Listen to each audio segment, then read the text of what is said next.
huwag palaging umasa. Hanggat maaari, huwag iasa ang iyong sariling kinabukasan sa iba. Gumalaw ka para sa sarili mo. Ikaw ang tutupad sa mga pangarap mo at hindi ang iba. Ikaw ang magpapaunlad sa sarili mo at hindi ang ibang tao. Kapag hindi ka gumalaw para sa sarili mo at umasa ka na lang sa iba, ikaw ang magiging kawawa sa huli.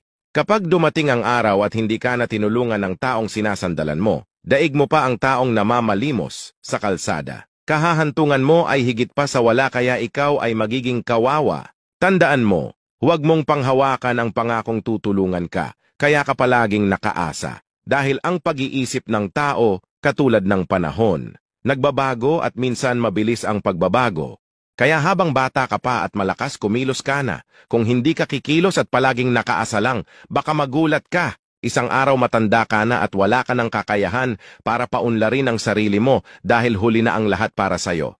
At muli, isang munting paalala at pagbabahagi mula sa isang tao na hindi man naging matagumpay sa ibang larangan at ibang bagay, ngunit sagana naman sa karanasan at maraming realisasyon sa buhay. Isang munting paalala at pagbabahagi ng mga realidad sa buhay na minsan masasaktan ka, ngunit makatotohanan. Pagbabahagi na may realisasyon sa buhay at maaaring kapulutan ng munting aral.